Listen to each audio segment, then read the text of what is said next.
Kaarawan ng 60 taong gulang. Puno ng 1 buwan ang apo. Akala ko ito na ang pinaka-perpektong araw sa aking buhay.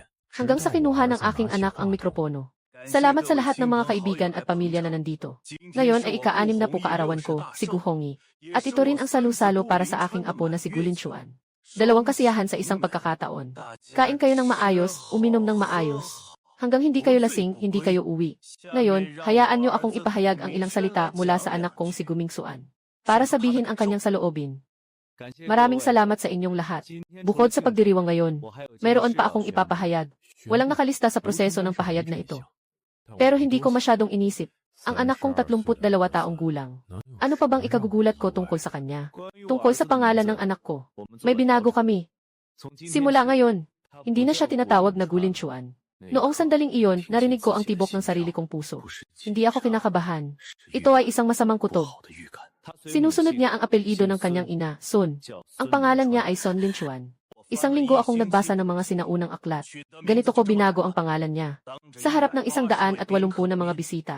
Ang pangalang Linchuan ay pinili ng tatay ko. Itatago namin ang magandang pangalan. Si King Huan ay nag-iisang anak na babae. Hindi pwedeng maubos ang pamilya Sun. Ang unang anak ay susunod sa kanyang apelyido. Makatarungan at makatwiran. Nakaayos na ang rehistro ng sambahayan. Formal na itong naitakda sa batas. Tinitis ni Shen Xu. Naiinip si King Xu. Alam ko kung bakit siya nagsasawa. Ito ang kasiyahan ng aming apo sa kanyang first month. Ayaw niyang mapahiya ang iba. Pero hindi niya alam. Mula sa sandaling ito, naging katatawanan na tayo. Tama na, tama na. Sana maintindihan ninyo ng tatay at nanay. Nang planuhin nila ang lahat ng ito.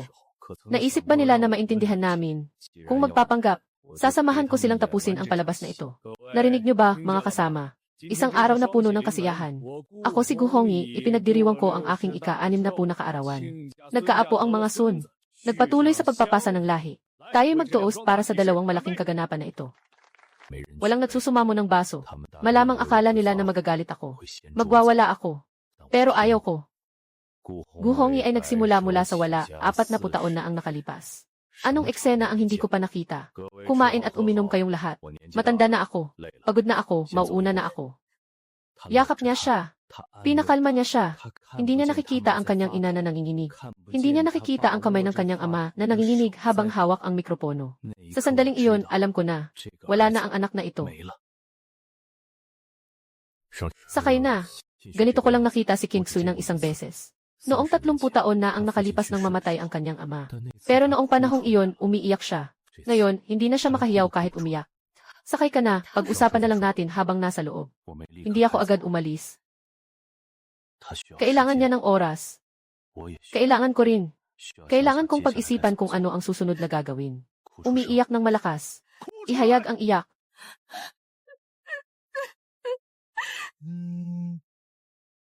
Ihinto ni Chen Li ang lahat ng mga karagdagang card ni Gu Mingsuan at Sun King Huan. Ngayon din, lahat. SN. Direktor Li, Direktor Gu, kayo ang nagsabi. Si Gu Mingsuan at Sun King Huan ay tinanggal sa kumpanya. Lahat ng posisyon ay tinanggal ngayong araw. Ang sahod ay deposito hanggang ngayon.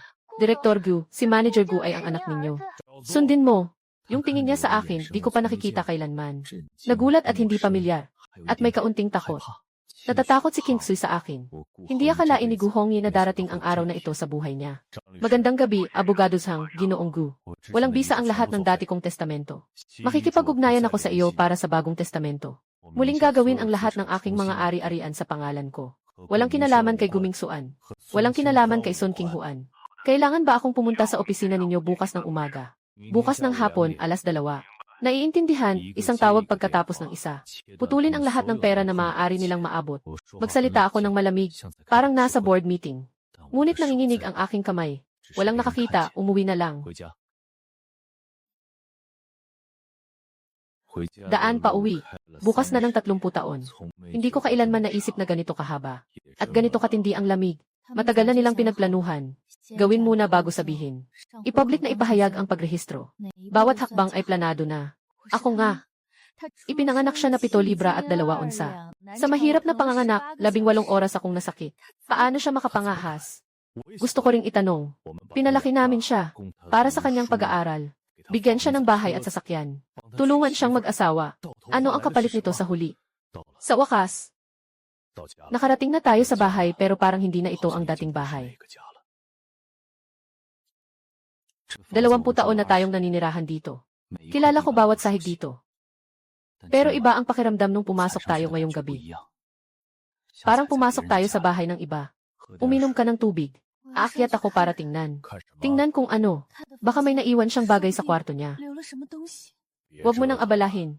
Matulog ka na. Gusto kong makita. Ang tingin niya.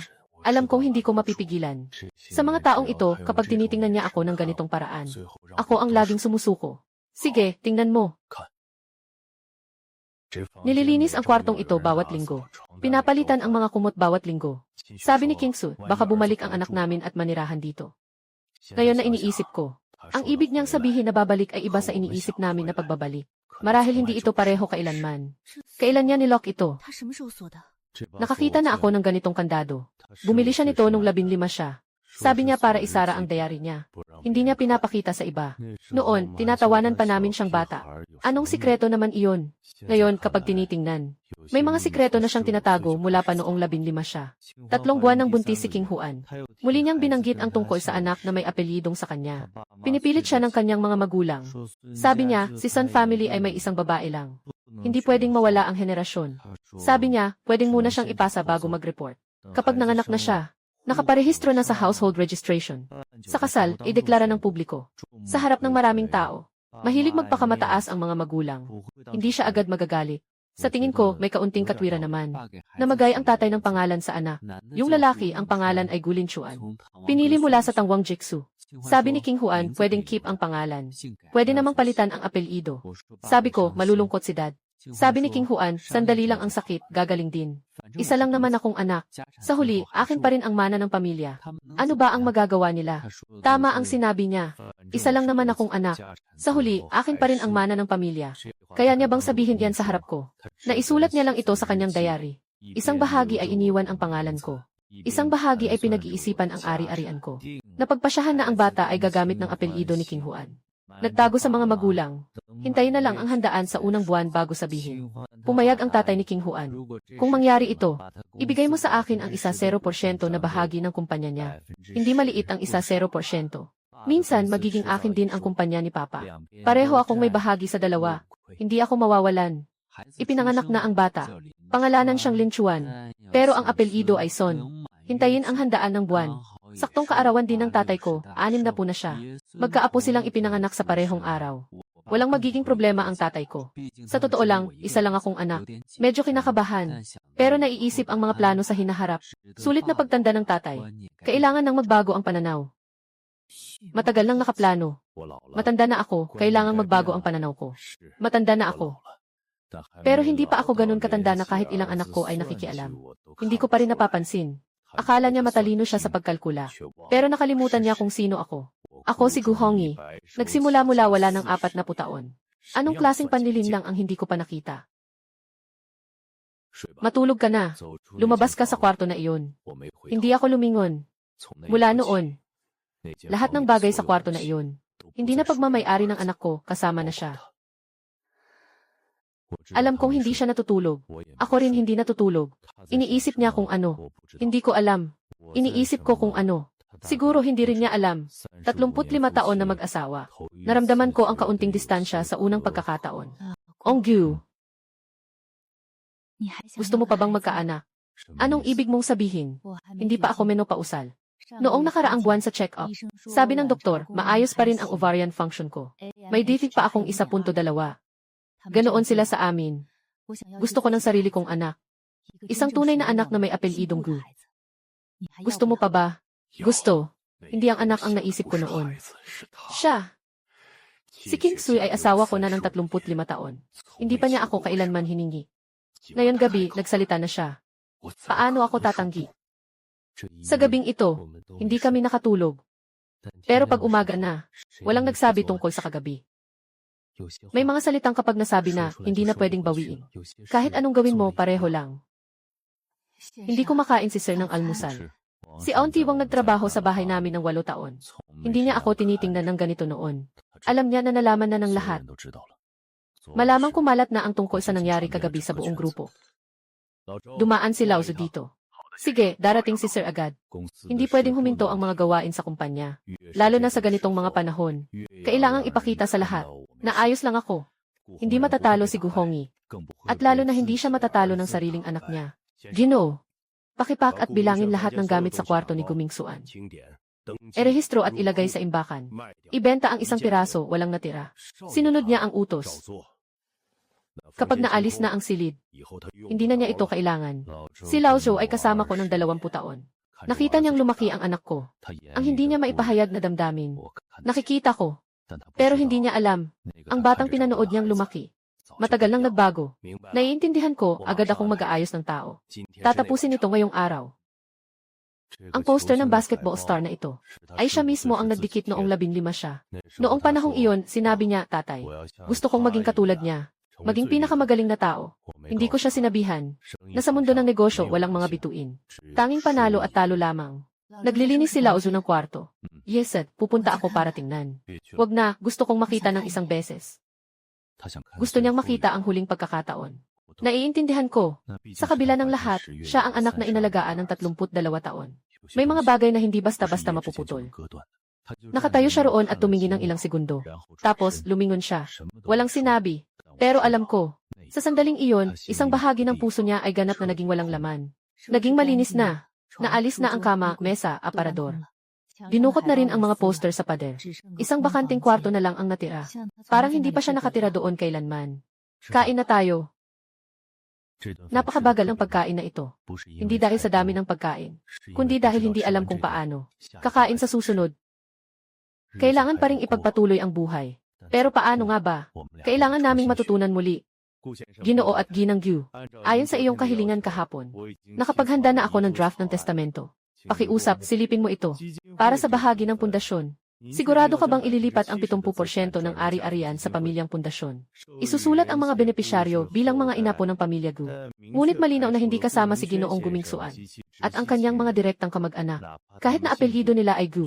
Tama, tama. Si Attorney Zhang ay kasama ko ng 15 taon. Hindi siya kailanman nagtanong kung bakit. Ngunit sa pagkakataong ito, nagtanong siya. Dahil alam niya, ito ay nangangahulugan na ang anak ko ay ganap na walang kaugnayan sa amin sa batas. Kaya ang natitirang 30%. Sa kasalukuyan, nakasaad na ito ay ipapasa kay Yen. Gyu, kung sakali, kung kayo ay magkakaroon ng iba pang mga anak sa hinaharap, mababago ba ang bahaging ito? Maglalaan kami ng espasyo para sa bagong testamento. Kapag mayroon na tayong desisyon, makikipag-ugnayan kami sa iyo. Naiintindihan ang pagbabago. Dadalahin ko muna ang draft na ito para sa mas detalyadong pagsusuri. Kailangan ng notaryo ang formal na testamento. Kapag nakumpirma na ninyo ito, ayusin natin ito agad. Nasa mga kahong iyon, ang buhay ng anak ko sa nakaraang 32 taon. Mga sertipiko at tropeo, diploma, ang unang larawan na kanyang iginuhit, ang unang sanaysay na kanyang isinulat, nawala na lahat, talaga bang mabubuntis? Saka ako palang 53. Ngayon, ang teknolohiya ay umunlad na. Mayroon tayong pinakamahusay na mga mapagkukunan ng medisina. Walang problema ang pera. Paano kung hindi tayo magkaanak? Kaya't mag-imbestiga tayo ng VC. Kung hindi ito umubra, may iba pang paraan. Anong paraan? Ibigay ang lahat ng ating yaman sa bansa para alagaan ang mas maraming supling ng mga Gu at Zhu. Kahit ano paman, magkakaroon tayo ng sarili nating anak. Pero hindi na si Gumingsuan ang mas importante. Simula kahapon ng hapon, hindi tumitigil ang tawag niya. Hindi ko sinasagot hindi dahil ayaw ko. Sasagutin ko pero hindi ko alam kung ano sasabihin. O kaya sasabihin. Walang saysay ang anumang sabihin. Sino ang tumama? Sila. Hindi na siya nagtanong pa. Sa mga nakaraang araw, naging kakaunti ang aming mga usapan. Hindi dahil wala kaming pag-uusapan, kundi hindi namin alam kung saan magsisimula. Mga magulang, buksan mo, kailangan nating mag-usap. Nang tawagin niya akong tatay, napaatubili ako sandali. Mahigit 30 taon na niyang paulit-ulit na tinatawag akong tatay. Pero hindi kailanman kasakit ng tunog ngayon. Ako na ang magbubukas. Huwag kang lalapit. Pero sila, walang pero. Alam kong malambot ang puso niya. Iyon ang anak niya. Kahit galit siya, malambot ang puso niya. Pero hindi pwedeng umatras sa hakbang na ito. Kapag umatras, walang katapusan. Sa rearview mirror, hinahabol niya tayo. Sa sandaling iyon naisip ko ang tungkol sa kanya noong bata siya. Na tumatakbo sa likuran ko. Na sumisigaw ng tatay. Hintayin mo ako, tatay. Hintayin mo ako noon. Palagi akong humihinto para hintayin siya. Ngunit sa pagkakataong ito, hindi na. Dito kami madalas pumunta noong bata pa kami. Noong panahong iyon, walang pera. Ang paglalakad lang sa kalsada ang pinakamagandang date. Pagkalipas ng 40 taon, nandito na naman kami. Ngunit para takasan ang sariling anak, hindi ba nila titigil ang gulo? Ano nang gagawin? Hayaan mo silang mag-away. Pagod din sila sa gulo, malalaman nilang wala ng silbi. Tatay tumanggap ng tawag. Kailangan nating mag-usap. Anong ibig sabihin nyo na tinigil nyo ang card ko? Pinatanggal nyo ako, baliw ka ba? Ako ang anak mo. Nang in-blacklist mo siya, hindi nanginginig ang kamay ko pero may isang parte sa puso ko na parang may kulang. Hindi ito pagsisisi. Parang may tuluyang naputol kay Kong. Nang sinabi niyang tahimik na, nakita kong may luha sa gilid ng mata niya. Hindi niya hinayaang tumulo iyon. Nitong mga araw na ito, natutunan na niyang huwag umiyak sa harap ko. Nang ipinakita sa akin ni Liwan ang video, matagal akong nakatitig sa screen. Gusto kong makita ang tatay ko. Pasukin ko na. Sabi ni Ginoo Gu na hindi ka pwedeng pumasok. Yung taong hinihila palabas na nakaangat. Totoo ngang anak ko siya. Yung batang inalagaan ko. Bitawan mo ako, gusto kong makita kayo. Pangulo, bitawan mo ako. Bitawan mo ako. Hinarang ng gwardiya. Kung hindi ka aalis, tatawag ako ng pulis. Lisa, narinig ko ang gulat ng sekretarya. Gulat din ako. Pero wala tayong magagawa. Kapag lumakad ka sa hakbang na ito, wala nang daan pabalik. Gu Hongyi, anong ibig mong sabihin? Binlock mo ang card ng anak ko. Tinanggal si Mingsuan sa trabaho. Nasira ka na ba? Gongson, ito ay usapin ng pamilya ko. Usapin ng pamilya. Pinutol mo ang kinabukasan ng anak ko at ng manugang ko. Ito ay usaping pampamilya. Mahigit 30 na sila. Dapat na silang maghanap buhay para sa sarili. Hindi ba't pagpapalit lang ng apelyido? Ganun ba kahalaga? Anong panahon na ito? Hindi ba pareho lang kung kaninong apelyido? Kung pareho naman, bakit kailangang baguhin? Ikaw ay nagkakalat ng gulo. Ginoong Sun, nang magpakasal ang iyong anak na babae sa pamilya Gu. Sinabi ko na ituturing ko siya bilang sariling anak. Ginawa ko iyon. Pero hindi ibig sabihin na maaari niya akong gawing tanga. May kailangan ka pa ba? May pulong ako ngayon. Ang isa 0% na bahagi ni Sonjayan ngayon ay naging biro. Akala niya makakahuli siya ng malaking isda mula sa pamilya Gu. Hindi niya inasahan na makakain ang pain. Nakaipit pa ang panghuli sa lalamunan. Nabahala si Sonjayan Wu. Hindi maganda ang takbo ng negosyo ng kanyang kumpanya nitong mga nakaraang taon. Umaasa sana siyang makakabawi sa amin. Alam ko. Hinigpit ni Xiaoli ang lahat ng pakikipagtulungan kay Sonjayan Wu. Nang tumunog ang doorbell, wala kaming gumalaw. Si Tita Wang ang bahala. Kailangan nating matutunan ngayon na kahit ano pa ang gulo nila. Kakain tayo kung kailangang kumain. Matutulog tayo kung kailangang matulog. Mama, Papa, alam ko na ang mali ko. Pwede ba tayong mag-usap ng harapan? Kumain tayo. Kumain siya, kumain din ako. Ano ang lasa ng pagkain na iyon? Hanggang ngayon, hindi ko pa rin alam. Pero naubos namin lahat. Bukas pupunta tayo sa ospital. Esan, nakipagkita na ako sa pinakamahusay na eksperto. Kung hindi maganda ang resulta ng pagsusuri, gagawin natin ang paraan hakbang-hakbang. Ano ba ang dapat kong katakutan? Takot akong mabigo ang pag-asa. Takot akong masayang lang ang lahat. Sa huli, wala pa rin kahit ano. Meron pa rin kaming isa't isa. Umiti siya nitong mga nakaraang araw. Bumaba ang kanyang ngiti. Pero tuwing humingiti siya, nararamdaman ko. Kailangan naming ituloy ang landas na ito. Para sa atin. At para sa batang hindi pa alam kung nasaan siya. May bagong balita tungkol kina Ginoo at Ginang Gu. Noong kahapon ng hapon, pumunta sina Gu Mingsuan at Son Qinghuan sa law firm. Para magtanong tungkol sa alimony. Ano? Alimony? Kahit sila, nakaisip din ng mga taong nasa 30. May mga kamay at paa na humihingi ng sustento sa mga magulang. Hindi ba't nakakatawa ang mga salitang ito? Ang kanilang katanungan ay, kung ang mga magulang ay biglang tumigil sa suporta sa pinansyal, may karapatan bang humiling ng sustento ang mga anak? Ang sagot ng abogado sa kanila ay ayon sa batas ng ating bansa. Ang obligasyon sa sustento ay pangunahing nakatuon sa mga maisapat na gulang na anak at mga matatandang hindi kayang alagaan ang sarili. Para sa mga may kakayahang magtrabaho ng mga adultong anak, walang legal na obligasyon ang mga magulang na patuloy na suportahan sila. Kaya naman, Maaaring maghanap sila ng ibang paraan.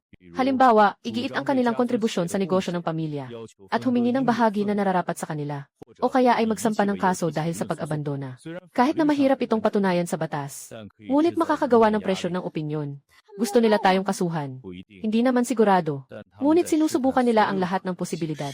Magandang gamitin ang salitang subok. Hindi talaga sila gustong magsampa ng kaso. Gusto lang nilang matakot tayo. Matakot sa kahihiyan, matakot sa abala. Natatakot sa opinyon ng publiko, sayang, nagkamali sila ng kaunti. Ako si Gu Hongyi. Hindi ako natatakot sa mga ganito. Alam mo ba kung may iba pang bagay? Meron pa. Nakipag-ugnayan si Ginoong Son Jae-woo sa aking kasamahan kaninang umaga. Tinanong niya kung si Ginang Gu ay buntis sa ganitong edad. Mayroon bang bahagyang depekto sa kakayahan? Maapektuhan kaya ang karapatan ng mga anak sa hinaharap na pamana? Kaya niya, Ginoo at Ginang Gu, pakilmahin muna. Ito ay isang konsultasyon lamang. Hindi ito nangangahulugang gagawin nila ang hakbang. At saka, sa legal na aspeto. Sinasabing siya ay may ganap na kakayahan sa civil na gawa. Kahit anong edad pa. Basta't nasa tamang pag-iisip. Ang kanilang karapatan sa pagpapamilya at pag-aari ay protektado ng batas. Pero nag-iisip na siya. Iniisip kung paano niya mapapawalang saysay ang karapatan ng aming magiging anak. Sila. Talagang si Son Jae-woo. Una ay binago ang apelyido. Pagkatapos ay ang suporta sa asawa. Ngayon pati ang anak namin na hindi pa ipinapanganak ay iniisip na nila. Talagang parang pare-pareho silang lahat. Palaging may pakana. Laging may pakana. Attorney Zhang, ano po ang masasabi ninyo? Una, formal na pahayag. Pagwawakas ng kontrata kay Gumingsuan. Sa lahat ng benepisyo sa ilalim ng pagbabawal ng pamilya. Sige, pangalawa. Gumawa ng liham mula sa abogado para kay Son Jae-woo. Malinaw na ipaalam kung siya at ang kanyang pamilya ay patuloy na manghaharas at mangdudungis. O gumawa ng anumang aksyon na makakasira sa aming mga karapatan. Agad tayong magsasampa ng kaso. Naiintindihan, pangatlo, makipag-ugnayan sa ilang pangunahing media. Maglabas ng isang pahayag sa aking pangalan. Ikaw ang maghahanda ng nilalaman. Ang pangunahing punto ay hindi isasalang ang mga usaping pampamilya sa publiko. Ngunit kung may magpapakalat ng hindi totoo, aabutin namin ang legal na aksyon. Gusto mo bang mapag-aralan ang pahayag bago ito ilabas? Ipasa mo sa akin bago matapos ang araw, naiintindihan. Talagang mag-aaway na sila ng harapan. Matagal na silang nagkagalit. Simula noong nagpasya silang palihim na palitan ang apelyido nila. Hindi ko lang talaga inakala na ang anak na pinalaki ko ay magiging ganito. Sabi niya, hindi niya inakala. Pero ako, matagal ko nang inisip. Dahil sa mga sinulat niya sa diary. Mula sa kanilang mga tingin sa salu-salo. Mula sa tawag ni Son Jae-woo.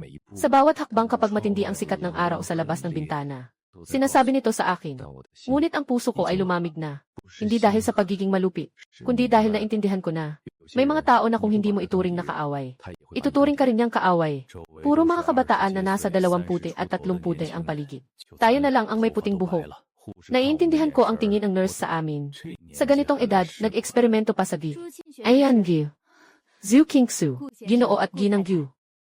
Maupo kayo. Kumpleto ang kanyang kamay. Noong unang beses ko siyang nakita, ganito rin ang naramdaman ko. Noong panahong iyon, kinakabahan ako. Ako rin ay kinakabahan. Noon, natatakot akong hindi niya ako magustuhan. Ngayon, natatakot akong hindi tayo bigyan ng pagkakataon ng tadhana. Si Ginoong Gu ay 53 taong gulang. Base level na 1.2, may 3 itlog sa bawat panimulang bilang. Ayon sa datos, mas maganda ang kakayahan ng iyong mga itlog kumpara sa mga kapwa mo sa edad. Ngunit kailangan mong malaman na ang tagumpay ng VT sa ganitong edad ay hindi mataas.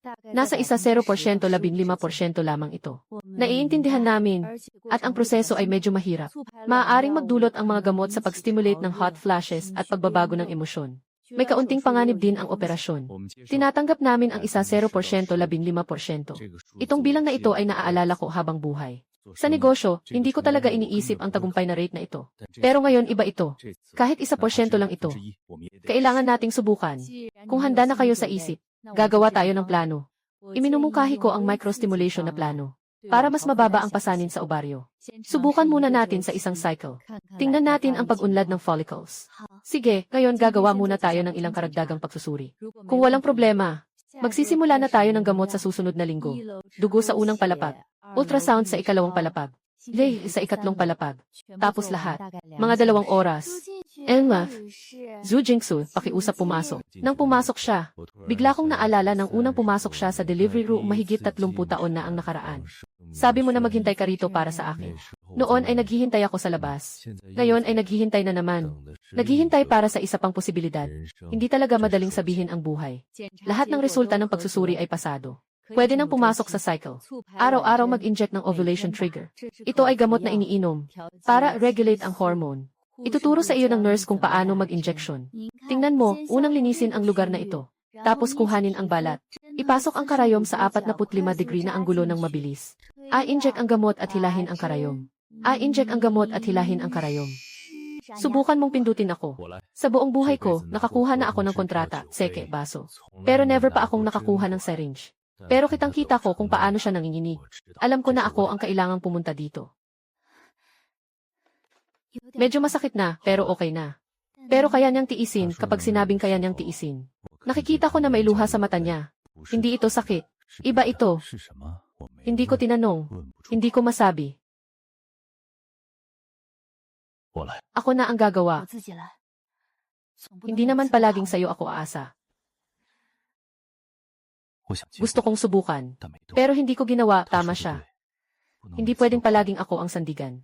Kailangan niyang tahakin ang daan na ito ng mag-isa. Dahan-dahan na lang.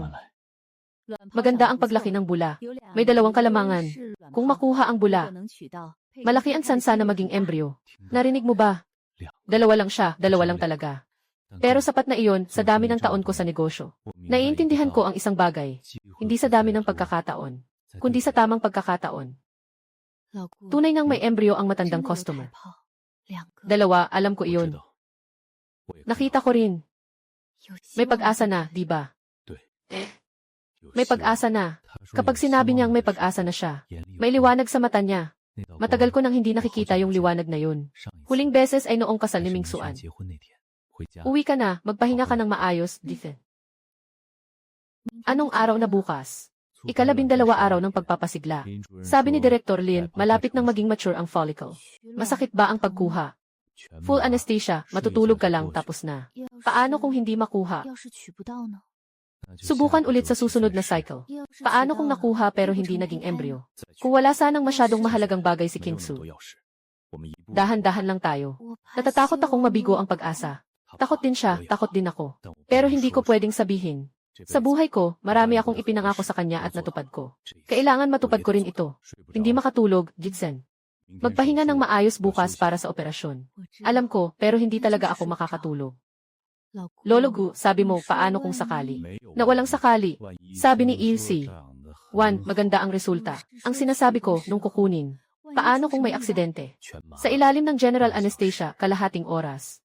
Gumagawa ng ganito ang doktor araw-araw. Sanay na siya. Huwag kang kabahan. Kabahan. Pero walang silbi ang kabahan. Matulog ka. Bukas sasamahan kita. Mag-relax ka, darating na ang anesthesiologist. Nagmumukhang sobrang laki ang suot niyang gown ng pasyente.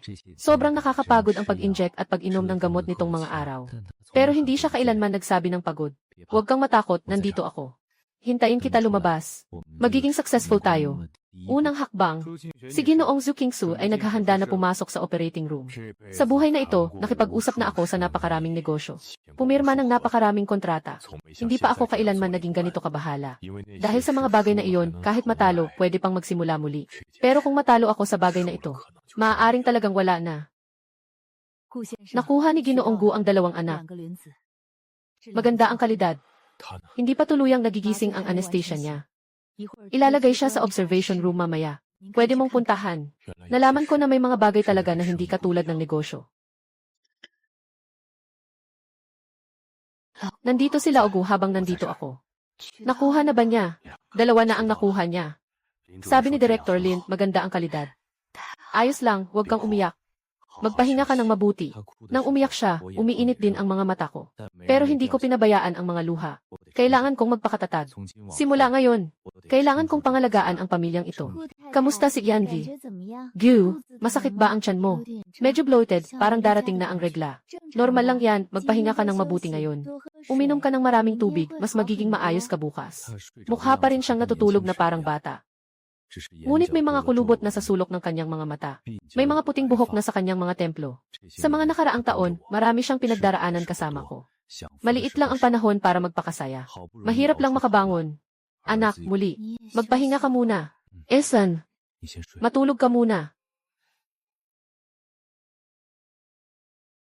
Bukas malalaman kung mabubuntis. Marami na akong pinaghintay sa buhay na ito. Hindi pa ako nakaranas ng ganito kahirap. Magandang araw po, Ginoong Gu. Parehong normal ang dalawang embryo. Sa kasalukuyan ay maayos ang kanilang pag-unlad. Inaasahang magiging blastocyst sila sa loob ng 3 araw. Isasagawa ang paglilipat at pag-ielo. Sige, salamat po. Parehong matagumpay ang dalawa. Pareho silang naging matagumpay. Ang galing, ang galing. Ang galing. Susunod ay maghihintay na. Tingnan ang embryo pagkatapos ng 3 araw.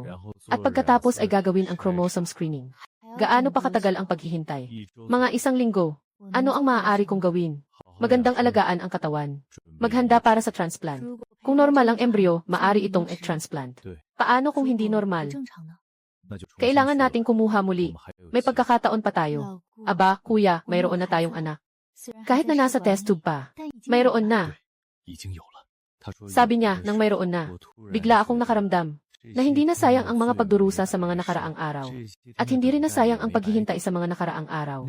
Yung bata na hindi pa nabuo ay nagbigay buhay muli sa pamilyang ito. Hindi pa rin tumitigil si Guming Suan dyan. Palit-palit siya ng numero sa pagtawag si. Pinapatigil ang usapan, nagpapadala ng text si. Text, pinapatigil ang usapan, nagpapadala ng text. Lagi siyang nagpapadala ng anyo. Mula sa galit, pagmamakaawa, hanggang pagbabanta ang mga nilalaman. Pagkatapos ng tawag, may voice message pa. Wala akong sinagot, tinignan ko lang. Walang nag-reply. Lahat ay nakablock na. Pumunta na rin siya sa opisina ng ilang beses. Hinarang siya ng gwardiya at hindi pinapasok. Nang maglaon, natutunan na niyang maging matalino. Alam na niyang harangan ako sa underground parking. Tay, pumayat siya. Sobrang pumayat. Nakasuit pa rin siya ng mamahaling brand. Pero sa kanya, ang hitsura ay madilim at may balbas na magulo. Parang ibang tao na. Oh, tama nga. Matapos kong itigil ang pakikipagtulungan sa pamilya Sun. Mukhang malapit na silang mabankrupt. Tatay, mag-usap tayo. 10 minuto lang. Ano nang pag-usapan tungkol sa apelyido ng bata? Pwede nating baguhin pabalik. Si Sun Linchuan, pwede bang gawing Gu Linchuan ulit? Hindi ba naitala na sa household registration? Pwede. Kung babaguhin ulit, ako na ang aayos ng mga papeles. Sang-ayon ba si Sun Qinghuan? Sang-ayon siya. Basta't ibalik mo ang card namin. Pabalikin mo ako sa kumpanya. Kaya ang pagpapalit ng apelyido ay isang kapalit. Hindi ako lang tatay. Talagang kailangan ko ng pera. Malapit nang bumagsak ang kumpanya ng tatay ni Qinghuan. Kailangan kong tulungan sila. At may utang pa ako sa bahay at sasakyan. Hindi sapat ang sweldo ko ngayon. Iyong problema mo yan. Guming Suan, 32 na ang edad mo. Hindi ka na 3 taong gulang. May kamay ka, paa, edukasyon at kakayahan. Lumayo ka na sa mga magulang mo. Hindi ka na mabubuhay ng maayos. Tatay, talagang gusto mo ba akong pahirapan? Simula ngayon. Huwag mo na akong hanapin. Magsisisi ka. Matatanda na kayo. Walang mag-aalaga, walang maghahatid sa huling hantungan. Sabi niya magsisisi ako. Sinasabi nilang matanda na tayo. Walang mag-aalaga sa atin pag namatay. Hindi ako umatras. Pero may isang bahagi ng puso ko ang nasaktan ng bahagya. 1 beses lang. Ilang beses na ba ito? Bakit hindi pa tumatawag ang laboratorio? Sabi ni Director Lin na magbibigay sila ng resulta ngayong araw, pero sa hapon daw. 1:00 na ng umaga ngayon. Alam ko na naghihintay siya sa tawag mula sa laboratorio. Ano ang hinihintay ko? Hindi ko rin alam. Sa mga nakaraang araw, lahat tayo ay naghihintay. Naghihintay ng resulta, naghihintay ng pag-asa. Naghihintay ng paliwanag. Ano nang nangyari? Tingnan mo. Ang amang mayaman ay pinalitan ang apelyido ng apo. Walang awa na pinutol ang ugnayan ng mag-ama. Ganap na pinatay. Mga natitirang luma sa feudalismo. Ganyan ba kababa ang puso ng mga mayaman? Anong panahon na ba tayo? Kailangan pa bang apelyido ng apo ay sa ama pa rin? Suportahan ang may-ari ng post na kasuhan sila. Paano siya makakapagsalita ng ganyan? Nag-scroll ako ng ilang pahina. Habang nag-scroll, lalo akong nalungkot. Hindi ito galit, kundi ang malamig na sanaysay ni Mingsuan. Inilalarawan ang sarili bilang isang mapagmahal na anak, at kami ni Kingsu bilang malamig at walang pusong mga magulang na feudal. Nakita mo ba ang post ni Attorney Sang sa internet? Nakita na may tao ng inatasan para kumuha ng ebidensya. Ginoong Gu, inirerekomenda kong magpadala ng formal na liham mula sa abogado, na humihiling sa platform na tanggalin ang maling impormasyon, at panatilihin ang karapatan na maghabla sa ilalim ng batas. Delete ang post sa loob ng araw na ito. Pero kumalat na ang mga screenshot. 截图都传开了。 Nawala na ang post. Pero naglipa na ang mga screenshot. Yung mga pamagat ng social media, bawat isa mas nakakatakot kaysa sa isa. Kamag-anak, sabi ng receptionist ng kumpanya, maraming media ang tumawag para mag-interview. Sila, pinagbawalan ko lahat ng sekretarya ko. Nabigla, napakatalino. Bigla ang pangyayari. Ngunit talagang dumating ang pressure. Ginoong Gyu, ano po ang masasabi ninyo sa mga kontrobersya online? Ginang Gyu, voluntaryo po ba ang inyong pagsubok sa GI sa inyong edad? Sabi ng inyong anak na lalaki na may problema kayo sa inyong kalusugan ng isip. Ginoong Gyu, maaari po ba kayong magsalita? Huwag kang tumigil. Pasok na, umupo ng maayos. Ginoo at Ginang Gyu, kung sobra na ang pressure, pwede nating isaalang-alang ang pagpapahinga muna. Hindi na ipagpapatuloy ayon sa plano. Magandang intensyon si Director Lin. Natakot siyang hindi natin kayanin ang pressure. Pero mas matatag si King Sui kaysa sa akin. Sabi niya, magpatuloy tayo. Kaya magpatuloy tayo. Anong nangyari na naman? Matagal na kaming magkaibigan ni Guhongi. Nakita ko siyang lumaki. Si Ming Xuan ay isang mabuting bata, maawain at masipag. Dahil lang sa anak ay pinangalan sa ina. Si Lao Gu ay gustong putulin ang ugnayan. Talagang nalulungkot ako. Ngayon pa nga, nagtatangka pa silang magkaanak sa edad na matanda. Sobrang walang katwiran nito. Nagtataka ako kung may taong nagpapasiklab sa tabi. Nais na agawin ang ari-arian ni Gyu. May pinapahiwatig ba siya? Sinasabi na ako ay na-brainwash. Sinasabi na ako ay nagnanais ng yaman mo. Huwag mo silang pansinin, mga tanga sila, pero wala namang pero. Gagawin natin ang nararapat nating gawin. Ang gulo nila ay problema nila. Yung interview ni Son Jae-woo, isang beses ko lang ito napanood at pinatay ko na. Sobrang pahiwatig lang. Sinasabi na ako ay naudyok ng iba. Sinasabi na si King Sui ay nagbabalak na magmana. Isa lang siyang clone. Walang halaga. Pero alam ko na ito ay simula pa lang. Hindi sila basta-basta susuko. Kinabukasan pumunta sa ospital. Nandun pa rin ang mga mamamahayag. Nandun pa rin sa ikatlong araw. Parang langaw sila. Hindi mo sila mapaalis, hindi mo sila matanggal. Pero hindi namin pinabayaan ang mga dapat naming gawin. Nabasa ko na ang ulat para sa ika-4 na quarter. May ilang datos na kailangang suriin muli. Magpaos tayo ng 5 minuto. Hello, Ginoong Gyu, kumusta po? Lumabas na ang resulta ng IV. 2 blastocyst. Isang normal na kromosoma. Isang abnormal. Yung normal ay lalaki. Normal ang lalaki. Sige, salamat. Lalaki, normal. Lalaki, ganyan. Mayroon tayong malusog na embryo na maaaring ilipat. Kung maayos ang lining ng matris sa susunod na buwan, maaari na itong ilipat. Gusto kong bigyan siya ng pangalan. Napili ko na Gunyan-en. Nian-en, nangangahulugang pasasalamat. Nagpapasalamat kami sa Diyos sa pagkakataong ito. Magandang araw, Gunyan-en. Maganda ang pangalang Nian-en.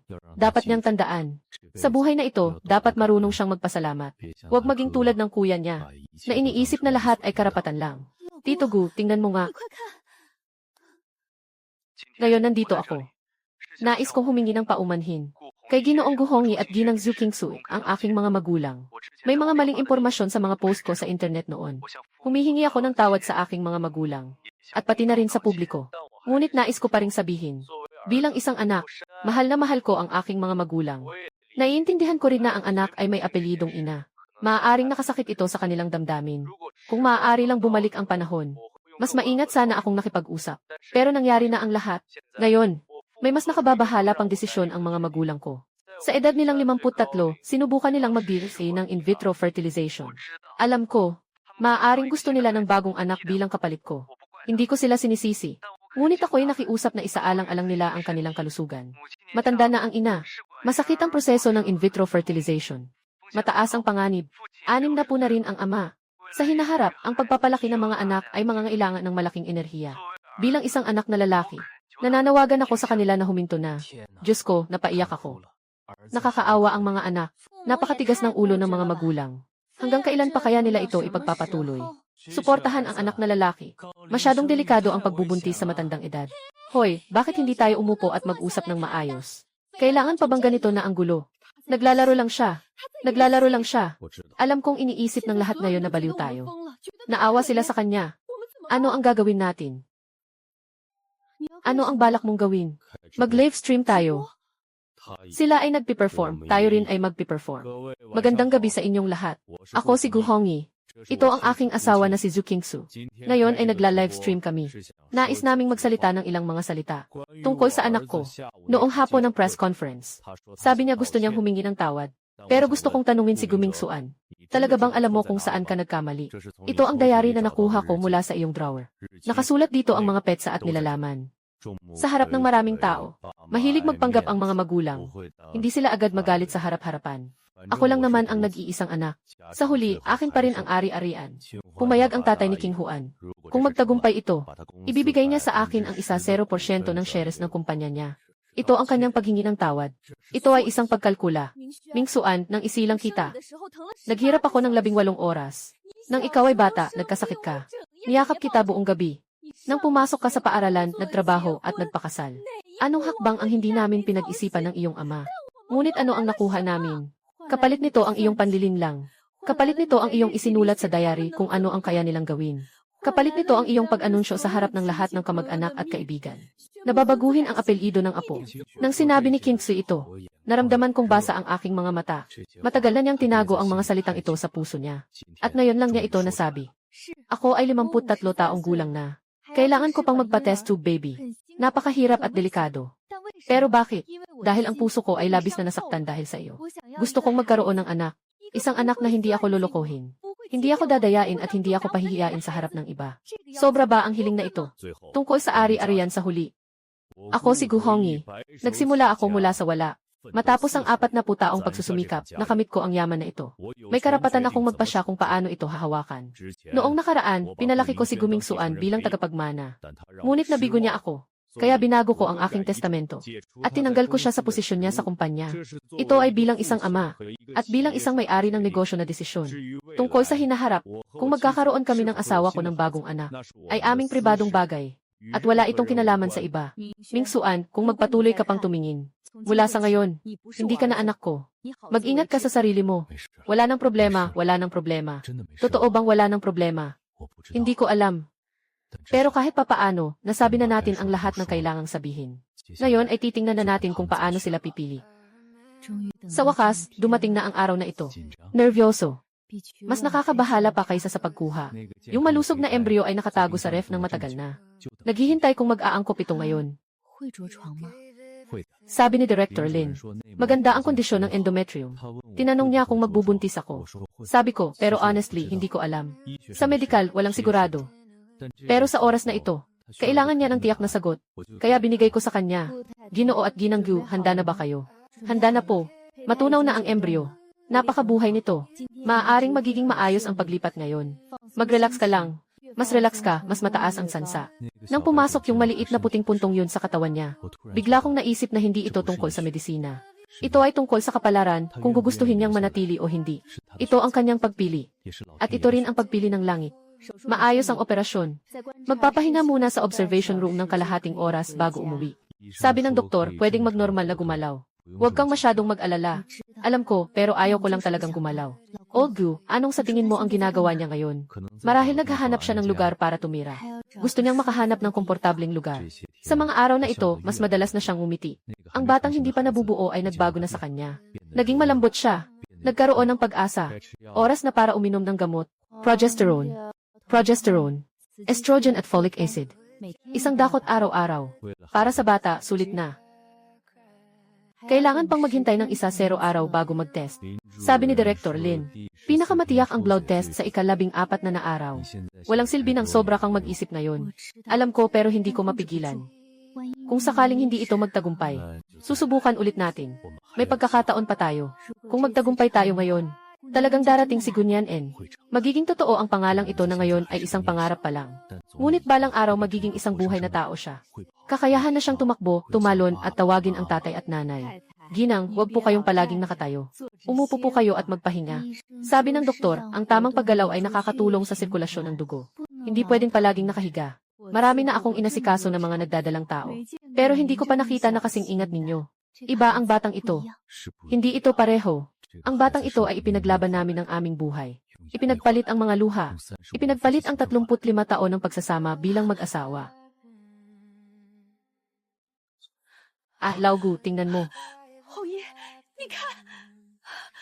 Ano nang nangyari, hindi ito nagtagumpay. 2 guhit. Tiningnan ko ito ng 5 segundo. Hindi makapaniwala. Sa buong buhay ko, nakapirma na ako ng napakaraming kontrata. Pero wala ni isang pirma ang nakapagpasigla sa akin ng ganito. Tama na, tama na. Tama na, naging tama na. Naging tama na, naging tama na. Si Lao Gu ay naging tama na. Binabati kita. Yay na 287, buntis ka na. Maganda ang resulta. Totoong buntis ka na. Sa isang linggo ulit ang check-up, para makita kung tumataas. Sa ngayon, mukhang maayos lahat. Yung numerong 287, tatandaan ko habang buhay. Mas mahalaga pa kaysa kahit anong halaga sa kontrata. Dahil iyon ang halaga ng buhay.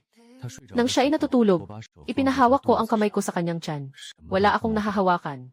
Ilang linggo pa lang, pero alam kong may buhay doon. Ang ating buhay. Ang ating pag-asa. Ito na naman. Ilang beses na. 3 beses mula 5:00. Magmumog muna. Sobrang reaksyon mo naman. Hindi ba sabi sa libro na magsisimula lang sa 6 na linggo? Ako ay 5 linggo pa lang.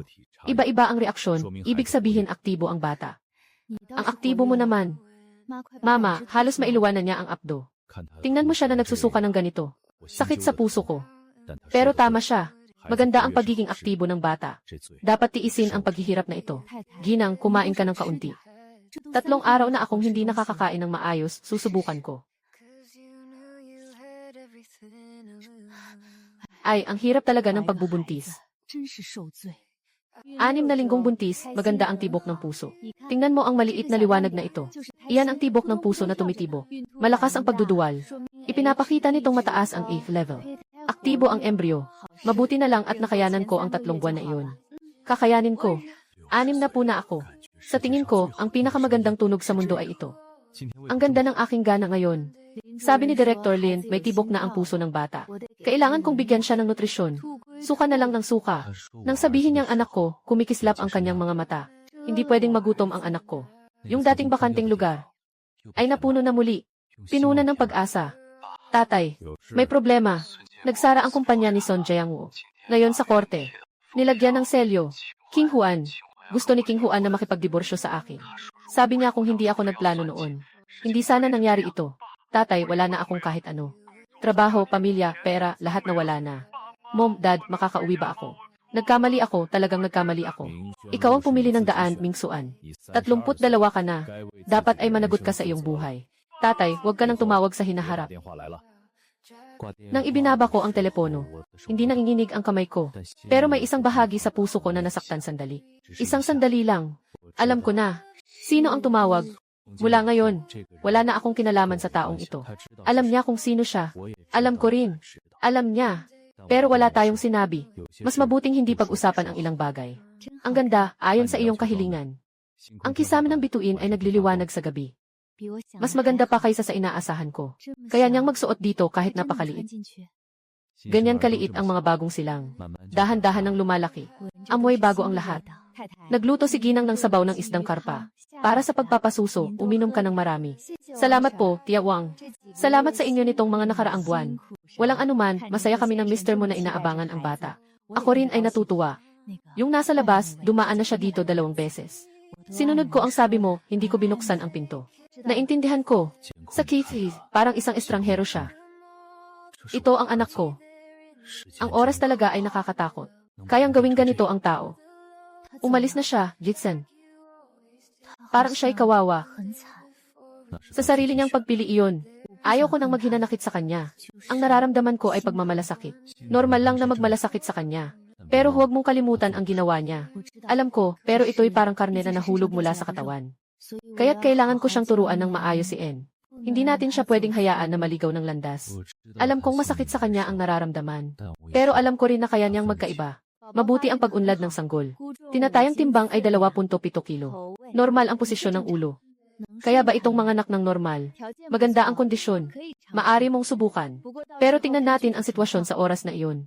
Ni An-en, handa ka na bang lumabas at makilala ang mommy at daddy? Narinig niya. Ginoong Gu, anong nangyari? Sumasakit ang tiyan ko ng sunod-sunod. Parang 3:00 ng madaling araw. 1 linggo na lang ang nalalabi bago ang takdang petsa at nandito na ulit ito.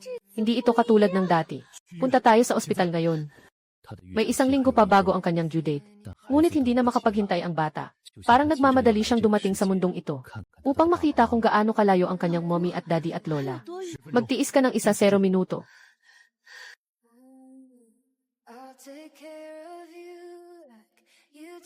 Sumunod ka sa akin, inang nanganak. Huwag kang aalis, ha? Kasama ko siya. Hawak niya ang kamay ko ng masakit. Hindi ko siya napakawalan. Hindi ko siya napakawalan.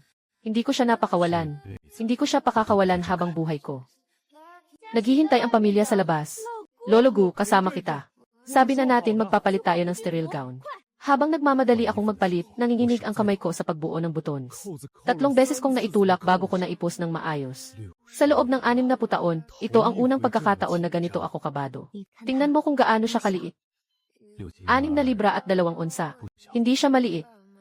Sino siya katulad? Katulad mo. Katulad ko rin. Parang sinabi na rin na hindi sinabi. Ni An-en, ako ang nanay. Ito ang tatay. Anak. Hawakan mo ako. Nakilala ka niya. Sa wakas nakauwi na rin. Si Nian-en ay nakauwi na. Ito ang bahay mo. Sa wakas, nakabalik na sa bahay. Sobra na ang panahon sa ospital na iyon. Mas maganda pa rin dito sa bahay. May araw, may amoy ng mga bulaklak.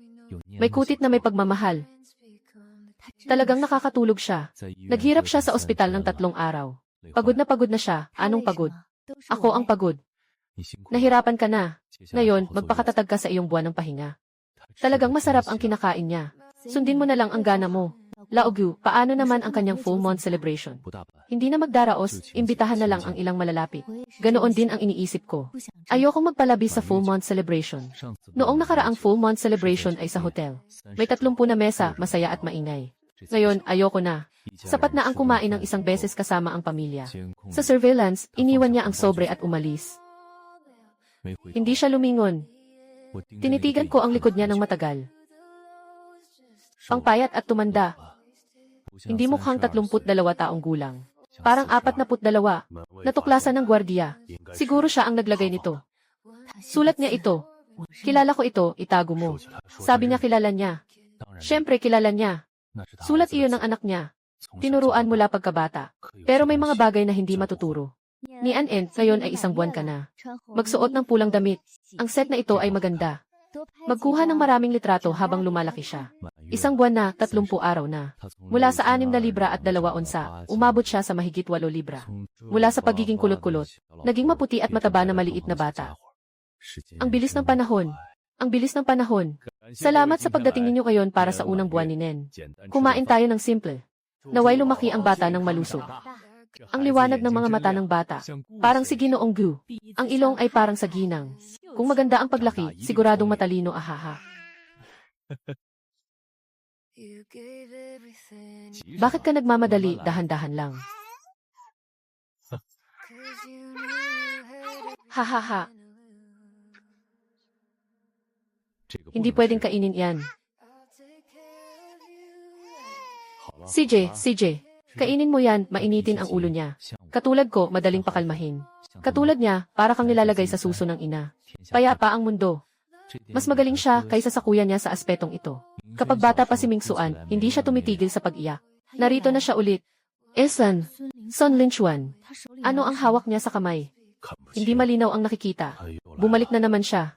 Ilang beses na ba ito? Hindi ko na matandaan. Tuwing hapon, nandyan siya sandali at umaalis. Ngayon, may dala siyang ibang bagay. Hindi ko makita kung ano ito. Mom, Dad. Pasensya na. Ito. Ikaw ang ginawa noong bata ka pa. Ginawa ko mismo noong 3 kaarawan niya. Talagang gustong-gusto niya. Saan man siya magpunta, niyayakap niya. Pagkatapos ay nasira na. Inilagay ko ito sa isang tabi, akala ko nawala na. Pinananatili niya ito, palagi niyang pinananatili. Yung oso na yon, naaalala ko, lagi niyang daladala. Si King Su ay nagpasok ng 1 buwan. Lahat ng mata niya ay namumula na. Si Ming Su ay niyayakap siya at natulog ng 10 taon. Pagkatapos ay nawala siya. Naghahanap pa kami ng matagal. Nalaman namin na palagi niyang daladala. Ni An-en, ito ang oso ng batang-bata pa ang kuya mo. Hindi maganda ang kalagayan niya ngayon. Magiging maayos ka balang araw. Mahal ka ni Mama. Inilagay niya ang teddy bear sa tabi ng kama ni Nian. Kasama ng teddy bear ang isang batang lumaki. Ngayon naman ay kasama ang isa pang bata. Sana hindi siya mabigo sa teddy bear na ito.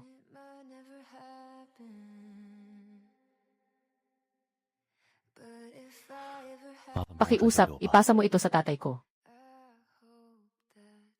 Binitiwan niya at umalis na. Mom, Dad, nakautang ako. Naghahanda na akong magtrabaho sa ibang lugar. Babayaran ko ang utang ko ng dahan-dahan. Ang teddy bear ang tanging naiwan ko. Ibinabalik ko kay Mama, salamat sa pag-alaga sa akin ng higit sa 30 taon. Pasensya na, wag niyo na akong hanapin. Umalis na siya. Pupunta siya sa ibang lugar para magtrabaho. Mabuti rin yan. Magsisimula muli. Ahahaha. Ahahaha. Niyan and dahan-dahan lang tumakbo. Huwag kang matisod, hayaan mo siyang tumakbo. Matibay ang mga lalaki, laging maingat. Karapat dapat ba? Yung desisyon noon. Magkaroon pa ng isa pang anak, karapat dapat ba? Sobrang karapat dapat, salamat sa'yo. Salamat, King Su. Karapat dapat ba? Siyempre, karapat dapat. Nakikita siyang tumatakbo sa damuhan. Nakikita siyang umiti. Tumingin siya at tinawag. Tatay at nanay. Lahat ng dinanas na sakit ay sulit. Nian-en, salamat sa pagdating mo sa aming tabi. Tatay at nanay, halika na.